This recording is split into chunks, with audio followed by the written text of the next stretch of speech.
નમસ્કાર વિદ્યાર્થી મિત્રો, ધોરણ 10 વિજ્ઞાન 5મો પાઠ છે તત્વોનું આવર્તનીય વર્ગીકરણ. તત્વોના વર્ગીકરણમાં 3 વૈજ્ઞાનિકોનો ફાળો આપણે ગયા વિડીયોમાં જોઈ ગયા હતા. આજે આપણે આધુનિક આવર્ત કોષ્ટક વિશેની સામાન્ય માહિતી જોઈશું. તો 1913માં વૈજ્ઞાનિક હેનરી મોસેલે જણાવ્યું કે તત્વના પરમાણુય દળની સરખામણીમાં પરમાણુય ક્રમાંક જે છે તે વધારે સારો રહેશે. એટલા માટે મેન્ડેલિફના આવર્ત કોષ્ટકમાં સુધારો કરવામાં આવ્યો અને નવું આવર્ત કોષ્ટક જે છે આધુનિક આવર્ત કોષ્ટક એ પરમાણુય ક્રમાંકને આધારે નવા સ્વરૂપે એની રચના કરવામાં આવી. આધુનિક આવર્ત નિયમ. તો આધુનિક આવર્ત કોષ્ટક જેના આધારે બનાવવામાં આવ્યું તેને આધુનિક આવર્ત કોષ્ટક કહેવાય છે, આધુનિક આવર્ત નિયમ કહેવાય છે. તો આધુનિક આવર્ત નિયમ છે કે તત્વોના ગુણધર્મો તેમના પરમાણુય ક્રમાંકના આવર્તનીય વિધેય છે. એટલે દરેક તત્વોના ગુણધર્મો તેના પરમાણુય ક્રમાંકને અનુસરે છે. કોઈપણ તત્વનો પરમાણુય ક્રમાંક એ તેના પરમાણુના કેન્દ્રમાં રહેલા પ્રોટોનની સંખ્યા જેટલો હોય. પ્રોટોનની સંખ્યા અથવા તો ઇલેક્ટ્રોનની સંખ્યા એટલે એને પરમાણુય ક્રમાંક કહેવાય. આધુનિક આવર્ત કોષ્ટકમાં તત્વોને પરમાણુય ક્રમાંકના ચડતા ક્રમમાં ગોઠવવામાં આવે છે. ખૂબ જ અગત્યનું વાક્ય છે. જેથી આ તત્વોના ગુણધર્મોની આગાહી વધુ ચોકસાઈપૂર્વક કરી શકાય. આધુનિક આવર્ત કોષ્ટકમાં મેન્ડેલિફના આવર્ત કોષ્ટકની ત્રણેય મર્યાદાઓમાં સુધારો કરી દેવામાં આવ્યો હતો. આ આધુનિક આવર્ત કોષ્ટક છે આપણી પાસે. પછી આધુનિક આવર્ત કોષ્ટકની રૂપરેખા જોઈશું. તો આધુનિક આવર્ત કોષ્ટકમાં તત્વોની ગોઠવણી પરમાણુય ક્રમાંકના ચડતા ક્રમને આધારે કરવામાં આવી. પછી તત્વનો પરમાણુય ક્રમાંક એના કેન્દ્રમાં રહેલા પ્રોટોનની સંખ્યા જેટલો હોય છે અને જેટલા પ્રોટોન હોય તેટલા જ ઇલેક્ટ્રોન હોય છે તો આપણે જાણીએ છીએ. આધુનિક આવર્ત કોષ્ટકમાં જે તત્વોના પરમાણુઓની સૌથી બહારની કક્ષામાં ઇલેક્ટ્રોન રચના સમાન જોવા મળી તેમને આવર્ત કોષ્ટકમાં ઊભા સ્તંભોમાં ગોઠવવામાં આવ્યા, જેને સમૂહ કહેવામાં આવે છે.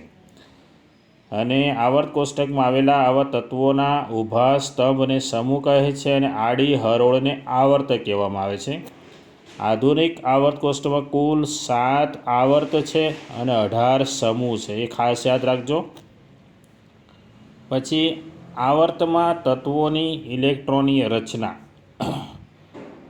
તો આવર્ત ક્રમ એ બાહ્યતમ કક્ષા અથવા સંયોજકતા કક્ષા માટે એનનું મૂલ્ય સૂચવે છે, જે કેન્દ્રથી છેલ્લી કક્ષાનો ક્રમ પણ ગણી શકાય. કોઈપણ કક્ષામાં મહત્તમ ઇલેક્ટ્રોનની સંખ્યા હંમેશા 2ના n ઘાત જેટલી હોય. એટલે કે આપણે n બરાબર 1 લઈએ તો ઇલેક્ટ્રોનની સંખ્યા 2 મળશે, n બરાબર 2 લઈએ તો ઇલેક્ટ્રોનની સંખ્યા 8 મળે છે, n બરાબર 3 લઈએ તો 8 અને n બરાબર 4 લઈએ તો 18. આગળ વધીએ.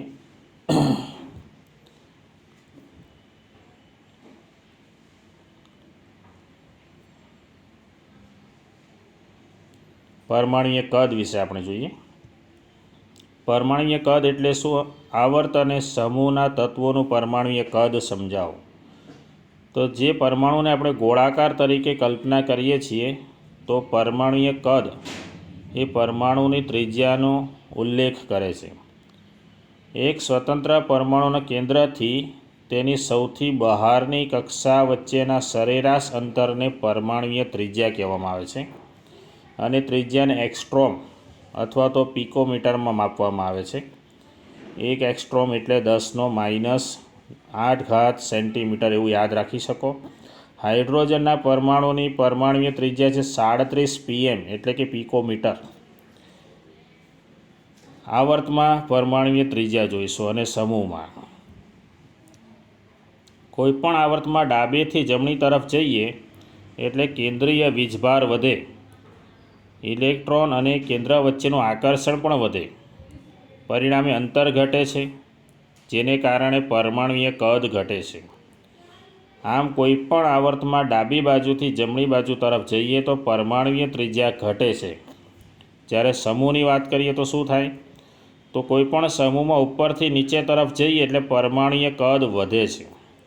અને કોઈપણ સમૂહમાં ઉપરથી નીચે તરફ જઈએ એટલે નવી કક્ષાઓ ઉમેરાય. તેના લીધે કેન્દ્ર અને બહારની કક્ષાઓ વચ્ચેનું અંતર વધે. અંતર વધવાની સાથે કેન્દ્રમાં વીજભાર વધે અને પરમાણુય કદ વધે છે. સમૂહમાં કેન્દ્રીય વીજભાર વધવા છતાં ઇલેક્ટ્રોનનું કેન્દ્રથી અંતર વધતા ઇલેક્ટ્રોન અને કેન્દ્ર વચ્ચેનું આકર્ષણ પણ ઘટે છે. પરિણામે અંતર વધે છે. અને કોઈપણ સમૂહમાં ઉપરથી નીચે તરફ જઈએ તો પરમાણુય ત્રિજ્યા વધે છે. આધુનિક આવર્ત કોષ્ટકમાં ધાતુ, અધાતુ અને અર્ધધાતુ તત્વોના સ્થાન. આધુનિક આવર્ત કોષ્ટકમાં ધાતુઓ હંમેશા ડાબી બાજુએ જોવા મળશે, અધાતુઓ જમણી બાજુએ, જ્યારે વચ્ચેના ભાગમાં અર્ધધાતુ અથવા મેટેલોઇડ તત્વો આવેલા છે. સમૂહ અને આવર્તના તત્વોમાં ધાત્વીય ગુણધર્મનું વલણ. તો જે તત્વો વિદ્યુતીય ધન હોય તેવા તત્વો ધાત્વીય ગુણધર્મ ધરાવે છે. ધાતુ તત્વો બંધ નિર્માણ દરમિયાન ઇલેક્ટ્રોન ગુમાવવાની વૃત્તિ ધરાવે છે, એટલે કે તેઓ સ્વભાવે વિદ્યુત ધનમય કહેવાય. ઇલેક્ટ્રોન ગુમાવે એટલે ધન આયન બને. સમૂહની અંદર અને આવર્તમાં કેવું વલણ છે તે જોઈએ. સમૂહમાં જેમ ઉપરથી નીચે તરફ જઈએ તેમ સંયોજકતા ઇલેક્ટ્રોન દ્વારા અનુભવાતો અસરકારક કેન્દ્રીય વીજભાર ઘટે, કારણ કે સૌથી બહારના ઇલેક્ટ્રોન કેન્દ્રથી દૂર હોય છે, જે સરળતાથી દૂર થઈ શકે છે. તેથી સમૂહમાં ધાત્વીય ગુણધર્મ ઉપરથી નીચે તરફ જતાં ધાત્વીય ગુણધર્મ વધે છે. અને ધાતુ તત્વોની બાહ્યતમ કક્ષામાં હંમેશા 1, 2 કે 3 ઇલેક્ટ્રોન હોય. જેમ કે સોડિયમની બહારની કક્ષામાં 1 ઇલેક્ટ્રોન હોય છે, મેગ્નેશિયમની બહારની કક્ષામાં 2 ઇલેક્ટ્રોન અને એલ્યુમિનિયમની બહારની કક્ષામાં 3 ઇલેક્ટ્રોન હોય છે. હવે આવર્તમાં ધાત્વીય વલણ કેવું છે તે જોઈએ. કોઈપણ આવર્તમાં ડાબેથી જમણી તરફ જઈએ તો સંયોજકતા ઇલેક્ટ્રોન પર અસરકારક કેન્દ્રીય વીજભાર વધે છે, જ્યારે ઉપર આપણે જોયું તેમાં કેન્દ્રીય વીજભાર ઘટે છે. એના કારણે જ ઇલેક્ટ્રોન ગુમાવવાની વૃત્તિ પણ ઘટે. એટલે આવર્તમાં ધાત્વીય ગુણધર્મ ડાબી બાજુથી જમણી બાજુ તરફ ઘટે છે, જ્યારે આમાં વધે છે. તફાવત પણ બનાવી શકાય. હવે અધાત્વીય તત્વોના ગુણધર્મોનું વલણ જોઈશું. જે તત્વો વિદ્યુતીય ઋણ હોય તેને અધાત્વીય ગુણધર્મવાળા તત્વો કહેવાય. અધાતુ તત્વો બંધ નિર્માણ દરમિયાન ઇલેક્ટ્રોન મેળવવાની અથવા ભાગીદારી કરવાની વૃત્તિ ધરાવે છે.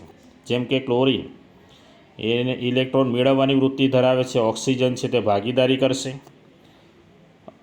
હવે સમૂહની અંદર અધાત્વીય ગુણધર્મની વાત કરીએ તો કોઈ પણ સમૂહમાં જેમ ઉપરથી નીચે તરફ જઈએ તેમ અધાત્વીય ગુણધર્મ ઘટે છે.